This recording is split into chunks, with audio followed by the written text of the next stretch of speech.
Brazil versus France മത്സരത്തിന് ശേഷം ഒരു വലിയ ചാൻഡ് സ്റ്റേഡിയത്തിൽ ഉയരുന്നത് നമ്മൾ കേട്ടു അല്ലേ.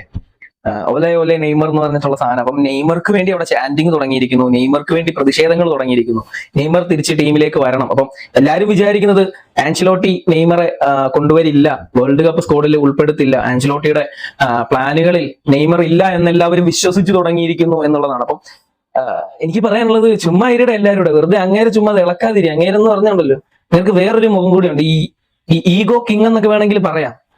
അപ്പൊ അങ്ങ് ഒരു മനുഷ്യൻ കൂടെ ഈ ആൻചലോട്ടിയൊക്കെ. അങ്ങേരുടെ തോളെ കയറാൻ ചെന്ന് കഴിഞ്ഞാൽ അങ്ങ് അപ്പുറത്തെ ഡിസിഷൻസ് ഒക്കെ എടുത്തു കളയും. പിന്നെ നെയ്മർ വിരമിക്കൽ പ്രഖ്യാപിച്ചു എന്ന് പറയേണ്ടി വരും. ആ രീതിയിലുള്ള ഡിസിഷൻസ് ഒക്കെ എടുക്കുന്ന ഒരു ടീമാണ് അങ്ങേര്. അങ്ങേരുടെ അടുത്ത് വെറുതെ ഈഗോസ് ഒന്നും ഉണ്ടാക്കി വെച്ചു കൊടുക്കല്ലേ. അപ്പൊ എനിക്കതാണ് പറയാനുള്ളത്. കാരണം ആള് വ്യക്തമായ ധാരണയിലൂടെ മുമ്പോട്ട് പോകുന്ന ഒരു കോച്ചാണ്. നമ്മൾ ആദ്യമായിട്ടൊന്നല്ലോ പുള്ളിനെ കാണുന്നത്. പുള്ളിയുടെ കോച്ചിങ് കരിയർ എടുത്ത് നോക്കിയാൽ തന്നെ നമുക്കത് അറിയാം. അപ്പം ആൻചലോട്ടി ആരാണ് എന്നുള്ളത് ഒരു സോഷ്യൽ മീഡിയയിൽ വന്ന് ഒരു ഇൻഫ്ലുവൻസറോ അല്ലെങ്കിൽ ഒരു അനലിസ്റ്ററോ പറഞ്ഞു തരേണ്ട കാര്യമൊന്നുമില്ല ആർക്കും. എല്ലാവർക്കും ആൻചലോട്ടി അറിയാവുന്നതാണ്. സോ നമ്മൾ കഴിഞ്ഞ വീഡിയോയിൽ തന്നെ പറഞ്ഞു, 2026 വേൾഡ് കപ്പിന്റെ ആൻചലോട്ടിയുടെ സ്ക്വാഡിൽ നെയ്മർ എന്തായാലും ഉണ്ടാവും. അത് ഇല്ലാതിരിക്കണം എന്നുണ്ടെങ്കിൽ നെയ്മർക്ക് കളിക്കാൻ പറ്റാത്ത സിറ്റുവേഷനിലായിരിക്കണം. നെയ്മർ പരിക്കിൽപ്പെട്ട് കളിക്കാൻ ഇറങ്ങാൻ പറ്റാത്ത സിറ്റുവേഷൻ ആണെങ്കിൽ മാത്രം നെയ്മർ ഇല്ല. അതല്ല നെയ്മർ 50% പോയിട്ട് 20% ഫിറ്റ്നസിലാണെങ്കിൽ പോലും നെയ്മർ വേൾഡ് കപ്പ് കളിക്കാൻ ആൻചലോട്ടിയുടെ സ്ക്വാഡിൽ ഉണ്ടാവും. വിത്തൗട്ട് നെയ്മർ എന്ന ആ ഒരു പ്ലാനിലേക്ക് നെയ്മറെ കൂടെ ഉൾപ്പെടുത്തിയിട്ടുള്ള ഒരു ടീമായിരിക്കും വരാൻ പോകുന്നത്. അപ്പൊ ഒന്ന് ആലോചിച്ച് നോക്കി എങ്ങനെ ഇരിക്കും എന്നുള്ളത്. അപ്പോൾ അതാണ് ആൻചലോട്ടിയുടെ പ്ലാൻ. അപ്പൊ കഴിഞ്ഞ മത്സരമൊക്കെ കണ്ടിട്ട് എന്റെ ഫ്രണ്ട്സ് ഒക്കെ വിളിച്ചിട്ടുണ്ടായിരുന്നു. എന്റെ ഒരു ഫ്രണ്ട് വിളിച്ചിട്ട് എന്റെ അടുത്ത് പറഞ്ഞു, ഈ പ്രാവശ്യം ഭയങ്കര ചാൻസ് ഉണ്ടല്ലോ എന്നൊക്കെ. കളി തോറ്റോ ജയിച്ചോ എന്നുള്ളതല്ല ഫാൻസ് ആയിട്ടുള്ളത്, പക്ഷെ ബെറ്റർ ആയിട്ടുണ്ട്, ഫാർ ബെറ്റർ ആയിട്ടുണ്ട്.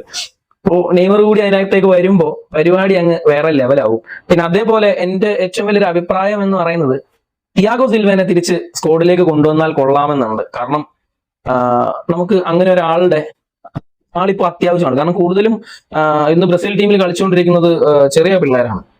എനിക്ക് തോന്നുന്നു ഇച്ചിരി കുറച്ച് എക്സ്പീരിയൻസ്ഡ് ആയിട്ടുള്ള കുറച്ച് ആളുകൾ മാത്രമേ അതിനകത്തുള്ളൂ. ഇപ്പം കസീമറോയെ പോലെയൊക്കെ ഉള്ള പ്ലേയേഴ്സ് വളരെ കുറവാണ് അതിനകത്ത്. അപ്പോ ഈ പിള്ളേരെ എല്ലാരെയും കൂടി ഒന്ന് കോർഡിനേറ്റ് ചെയ്യാൻ ഏറ്റവും ബെറ്റർ ഞാൻ നോക്കിയിട്ട് തിയാഗോ സിൽവയാണ്.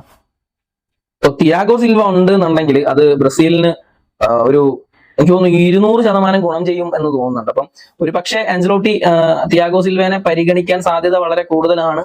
അപ്പോ 2026 സ്ക്വാഡ് ഒന്നും ഇതുവരെ കൺഫേം ഒന്നും ആയിട്ടില്ല.